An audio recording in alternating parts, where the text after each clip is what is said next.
అందరికీ నమస్కారం. ఈరోజు కథ బంధం. రచన కె కనకదుర్గ గారు. ఇంకా స్టోరీలోకి వెళ్ళిపోదామా? ఓయ్ మీనాక్షి, నేను పొలం వెళుతున్నా, అమ్మకు కాఫీ ఇచ్చి టిఫిన్ పెట్టు అంటూ గావు కేక వేసి పొలంకి బయలుదేరాడు వెంకటేష్. ఒరే వెంకటేశా, ఇలారా, వచ్చి నా పక్కన కూర్చోరా అంటూ పిలిచింది ఆనందమ్మ. ఏంటమ్మా, పొలంకి వెళ్ళి నీళ్లు పెట్టాలి, మోటార్ తెప్పించాను, ఆలస్యం అయిపోతుంది అంటూనే అమ్మ పక్కన వచ్చి కూర్చున్నాడు. అది కాదురా అయ్యా, నీతో ఒక విషయం మాట్లాడాలని పిలిచాను. నీకు పని ఉంటే పోయి చేసుకో, రాత్రికి మాట్లాడుకుందాం అన్నది కొడుకు భుజం మీద ప్రేమగా రుద్దుతూ. భర్త ఇంకా వెళ్ళకపోయేసరికి వాళ్ళిద్దరికీ కాఫీ ఇచ్చి లోపలికి వెళుతున్న మీనాక్షిని కూడా ఆపి, నువ్వు కూడా కూర్చో అన్నది ఆనందమ్మ. ఏంటత్తమ్మా, చాలా పనులున్నాయి, ఇడ్లీ పొయ్యి మీద పెట్టాను, ఆవిరి వచ్చేస్తుంది, వెళ్ళి ఆపి వస్తానుండండి అని లోపలికి వెళ్ళి స్టవ్ ఆపేసి వచ్చి, అత్తమ్మ ఏంటి ఈరోజు కొత్తగా ఇద్దరిని పిలిచి మాట్లాడుతున్నారు అన్నది మీనాక్షి తడిగా ఉన్న చేతులు కొంగుతో తుడుచుకుంటూ. ఏమీ లేదే, మీతో ఒక విషయం చెప్పాలి, ఎందుకు మనస్సు అంతా భారంగా ఉంది. అయ్యా వెంకటేశ, నాది ఒక చిన్న కోరిక తీరుస్తావా అన్నది. వెంకటేష్ చేతులు రెండూ పట్టుకుని వెంకటేష్ వెంటనే భార్య వైపు చూశాడు. ఏంటమ్మా, నీ కోడలి నిన్ను సరిగ్గా చూసుకోవడం లేదా? నీకు కావలసినవి వండి పెట్టట్లేదా అన్నాడు నవ్వుతూ. బాగుంది, అత్తగారిని మా అమ్మలా చూసుకుంటుంటే లేనిపోని అనుమానాలు మీరు కల్పించకండి అన్నది రుసరుసా చూస్తూ. వాడంతే అంటాడు, నువ్వేమీ బాధ పెట్టుకోకు మీనాక్షి, వాడి సంగతి తెలిసిందేగా అన్నది ఆనందమ్మ కోడలికి కోపం వచ్చిందేమో అని. ఒరే వెంకటేశ, నాకా వయసు అయిపోతుంది, రేపో మాపో పాడెక్కుతాను అనగానే, అయ్యో ఏంటలా మాట్లాడకండి అత్తమ్మ, నాకు ఏడుపు వస్తుంది అన్నది వెంటనే ఏడుస్తూ మీనాక్షి. ఆమె కళ్ళు వెంట కన్నీళ్లు వస్తుంటే, పిచ్చి పిల్ల అని, ఇలాంటి బంగారం నా కోడలైనందుకే ఇంకా నేను బ్రతికి ఉన్నాను. అదే వేరే పిల్ల కనుక అయ్యుంటే ఈ పాటికి ఎప్పుడో చనిపోయేదాన్ని. నువ్వు నా బంగారినివే అమ్మా అంటూ కోడల్ని దగ్గరకు తీసుకుని బుజ్జగించింది. కొడుకు వైపు చూసి, నీ చెల్లికి పెళ్లి చేసి పంపించి 6 ఏళ్ళయింది, నా కూతురు లేని లోటు నా కోడలు తీరుస్తుంది, నీకు తెలుసా అన్నది. ఒరేయ్, నా కోరిక ఏంటంటే ఈ ఉగాది పండక్కి మీ చెల్లిని పిలవరా, అది వెళ్ళిన తర్వాత కనీసం ఒక్కసారి కూడా ఇండియా రానేలేదు, ఆ సింగపూర్లోనే ఉంది, దూరభారం అని నువ్వు చెల్లిని పిలిచింది లేదు. వచ్చే ఉగాది పండక్కి చెల్లిని బావని మేనల్లుడిని పండక్కి రమ్మని ఫోన్ చేయరయ్యా. వచ్చే ఏడాది నేను ఉంటానో పోతానో తెలియదు, మీ ఇద్దరిని సంతోషంగా చూసి చచ్చిపోతాను అన్నది బ్రతిమలాడుతూ. వెంకటేష్కి కూడా చెల్లెల్ని పండక్కి పిలవాలని ఆశగానే ఉంది, కానీ ఆర్థికంగా చాలా దెబ్బతిన్నాడు. ఇప్పుడు వాళ్ళని పిలిస్తే కనీసం 70,000 కావాలి. ఎయిర్పోర్ట్కి వెళ్ళి తీసుకువచ్చిన దగ్గర నుండి తిరిగి ఎయిర్పోర్ట్లో దించే వరకు ఖర్చు అంతా తానే భరించాలి. చీర సారే పెట్టాలి, ఎలా అని ఆలోచిస్తూ ఉండిపోయాడు. యారా, ఏం మాట్లాడవేంటి అన్నది ఆలోచనలో పడి ఉన్న కొడుకుని చూస్తూ.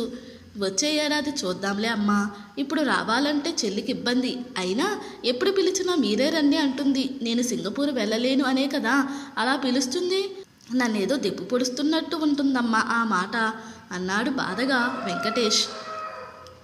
కొడుకు మాటకు ఆనందమ్మ మనసు నొచ్చుకుంది. మీనాక్షి కూడా ఏమీ మాట్లాడకుండా లోపలికి వెళ్ళిపోయింది.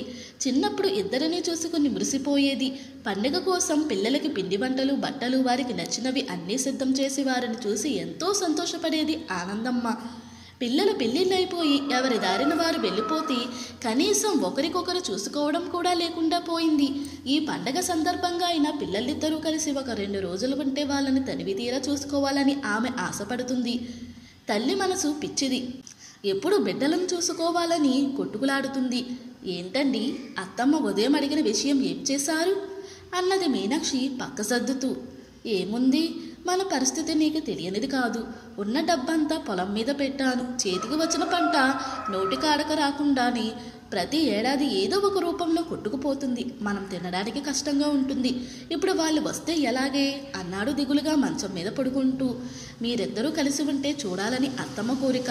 మీ చెల్లిని చూసి ఏళ్ళు గడిచిపోయాయి, ఆడపిల్లకు పుట్టింటి మీద ఆశ ఉంటుంది, మీరు పిలవందే ఆ అబ్బాయి మాత్రం ఎందుకు పంపిస్తాడు?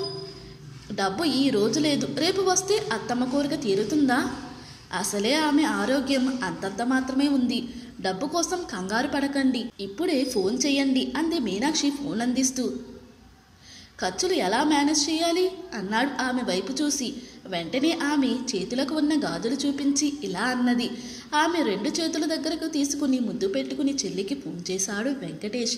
ఎయిర్పోర్ట్ కారు తీసుకుని వెళ్ళాడు. చెల్లిని, బావని, అల్లుణ్ణి చూడగానే చాలా సంతోషం అనిపించింది. వెంటనే చెల్లిని పట్టుకుని, నా బంగారు తల్లి, ఎన్నేళ్ళయింది నేను చూసి అని నుదుటి మీద ముద్దు పెట్టుకున్నాడు.